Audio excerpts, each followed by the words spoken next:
तो hello everyone. तो आज की जो ये वीडियो होने वाली है, ये थोड़ी सी एडवांस लेवल की होने वाली है। जो लोग मार्केट में 2 से 3 इयर्स या 4 इयर्स जिनका डेरिवेटिव में एक्सपीरियंस है, आज की वीडियो उनके लिए स्पेशली है।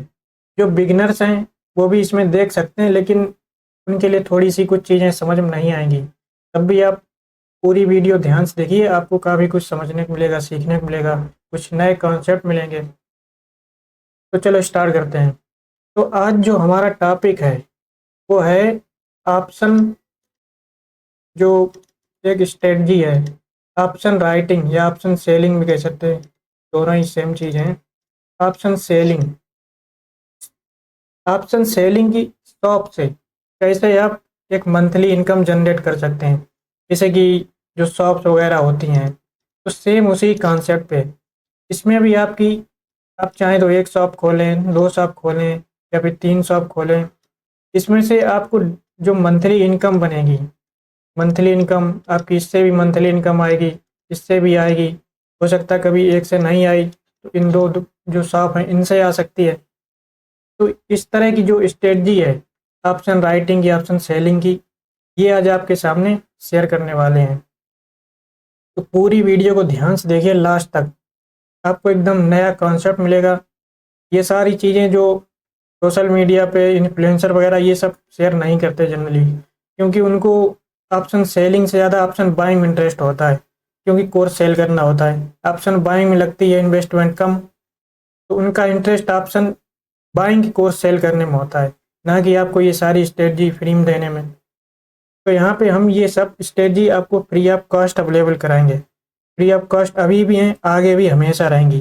कोई 1 रुपए का भी कोर्स सेल करने के यहाँ कुछ नहीं होने वाला, सब कुछ फ्री ऑफ। तो इसमें इसको एक बार रिमूव कर लेते हैं। तो हम अज्यूम करके चले कि आपको ऑप्शन राइटिंग और प्राइस एक्शन इसकी बेसिक नॉलेज है। तो ऑप्शन राइटिंग में जनरली क्या होता है, एक ये हो गई हमारी, मान लो कोई स्टॉक प्राइस है, उसका प्राइस है एट द मनी पे, एटीएम प्राइस उसका हो गया 100 रुपीज़, ये एट द मनी हो गया। उसके बाद जो इसके ऊपर प्राइस होता है ये होता है ओटीएम। ओटीएम पे मान लेते हैं इसका प्राइस है 120। फिर इसके बाद आता है एक फॉर ओटीएम। फॉर ओटीएम पे इसका प्राइस मान लेते हैं 150। ठीक है, तो ये हो गया ओटीएम, ये हो गया फॉर ओटीएम या डीप ओटीएम जो भी कह सकते हैं, ये हो गया डीप ओटीएम। तो ये 3 हो गई। इसके बाद इसके जो प्राइस नीचे एक लेवल होता है, यहाँ पे मान लो इसका प्राइस 80 रुपये है, तो ये भी हो गया ओटीएम।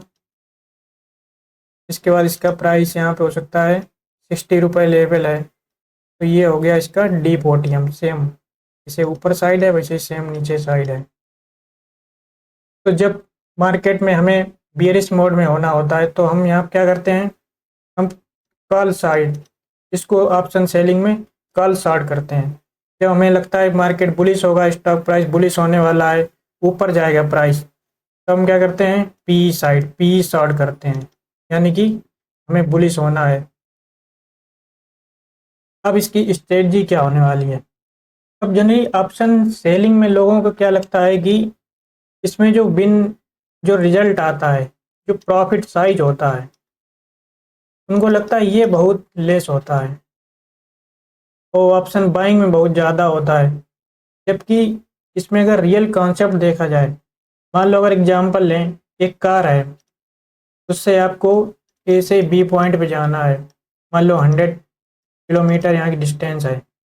अगर इस कार से आप मान लो 120 की स्पीड पे आप जाते हैं, तो हो सकता आप टाइम बचा लें, लेकिन 120 की स्पीड में हमेशा अगर आपको पॉइंट ए से पॉइंट बी तक जाना है, तो हाई चांस है कि आपका कभी ना कभी एक्सीडेंट हो जाएगा, और एक्सीडेंट हो गया तो खेल ख़त्म। लेकिन आप अगर इसी कार से 60 to 70 kmpl पे, यानी कि 60 से 60-70 की स्पीड से आप सेफली आराम से चला के जाते हैं, तो हाई चांस है कि 95% आप सही सलामत पहुंचेंगे। 5% हो सकता है कभी कोई माइनर एक्सीडेंट वगैरह हो जाए, लेकिन 120 से हमेशा आप जाने टाइम बचा लेंगे।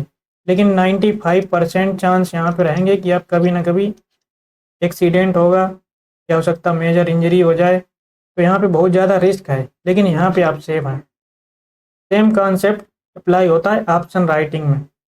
यहाँ पे आप कम बनाएंगे, लेकिन यहाँ पे एक रेगुलर इनकम आप जनरेट कर सकते हैं। तो ऑप्शन बाइंग में कभी आपने मान लो 100 रुपये 200% ये ऐसे ही प्रॉफिट जनरेट कर लिए, लेकिन एक दिन ऐसा आएगा कि आपके 200% प्रॉफिट जो था वो प्रॉफिट तो जाएगा ही, साथ में आपकी कैपिटल है वो भी उड़ेगी।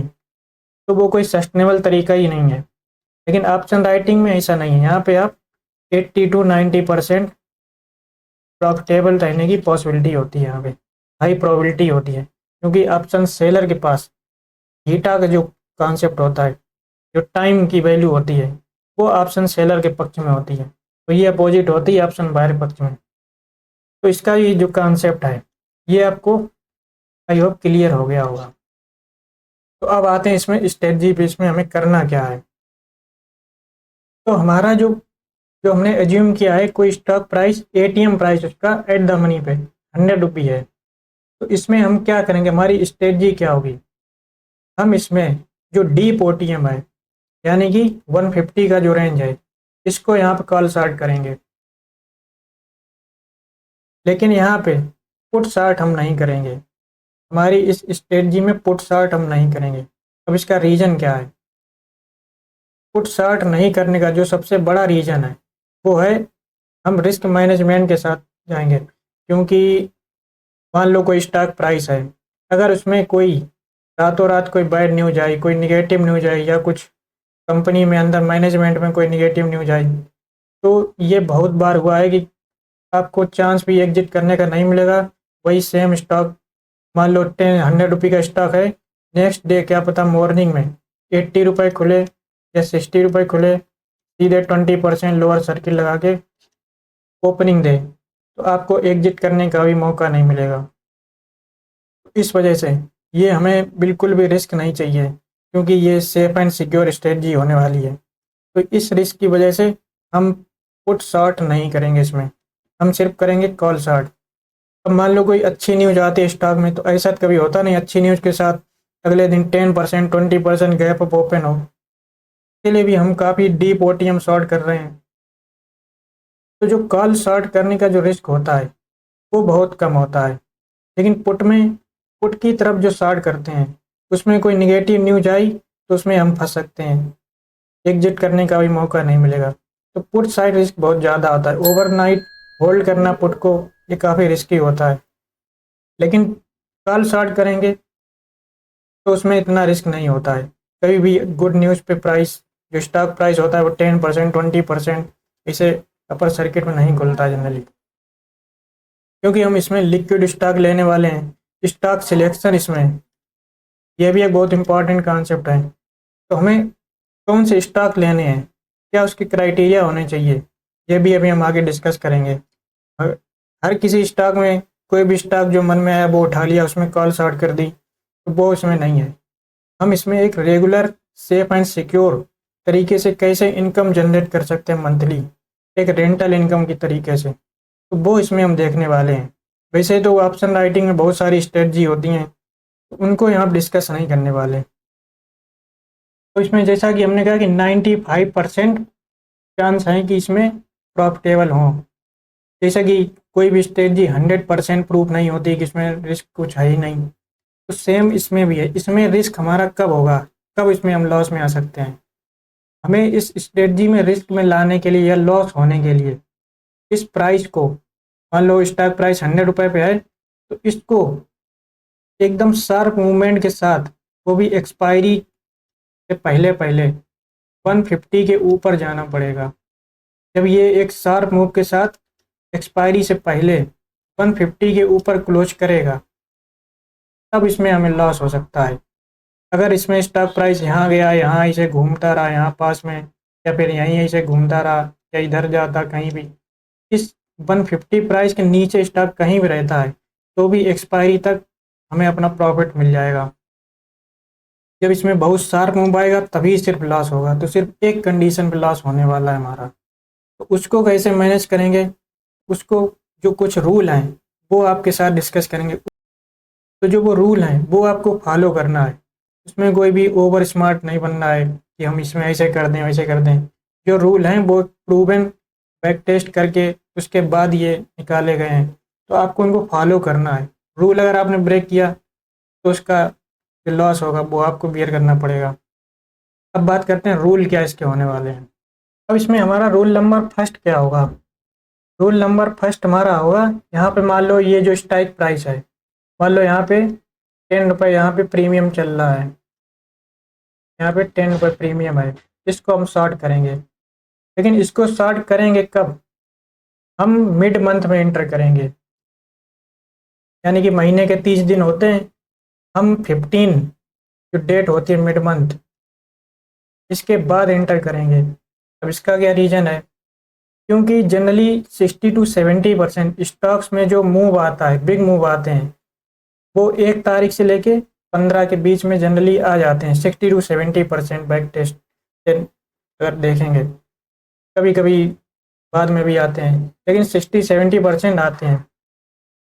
तो मिड मंथ में जो एंट्री करने का रीज़न है, उसका रीज़न ये होता है कि जो थीटा वैल्यू होती है, थीटा वैल्यू को अगर चार्ट दिखाएं तो अब मान लें यहाँ पे 5 ये डेट है, 5, 10, 15, 20, 25, तो ये टाइम है, यहाँ पे ये डेट हो गई। तो जो थीटा वैल्यू होती है वो स्टार्टिंग के जो 15 डेज होते हैं वहाँ पे बहुत स्लोली, बहुत प्रीमियम स्लो डिके होगा, लेकिन 15 के बाद ये प्रीमियम में सडन फॉल आना स्टार्ट हो जाती है।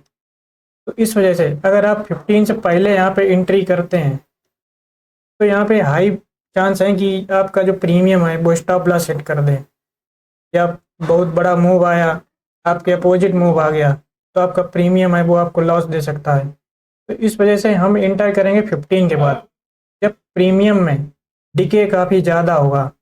अब अगर हमारी अपोजिट साइड अगर मूव आता भी है तो भी प्रीमियम में इतना जो सडन जंप आता है, जो स्पाइक आती हैं, वो आने की प्रोबेबिलिटी उतनी नहीं होगी, क्योंकि यहाँ पे थीटा वैल्यू तेज़ी से डाउन आ रही होगी।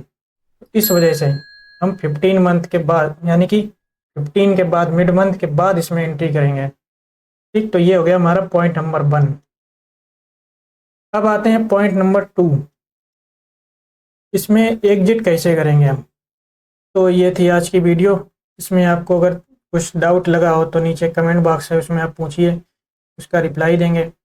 अगर आपको वीडियो पसंद आई है तो ऐसी strategy video free of cost आपके लिए हमेशा लाते रहेंगे। तो आप मेक श्योर आप चैनल सब्सक्राइब करके रखें, जिससे कि नेक्स्ट जो अपडेट्स आए, जो नेक्स्ट वीडियो पब्लिश हों, वो आपके पास नोटिफिकेशन आ जाए। तो आज के लिए बस इतना ही, मिलते हैं नेक्स्ट वीडियो में। Thanks for watching.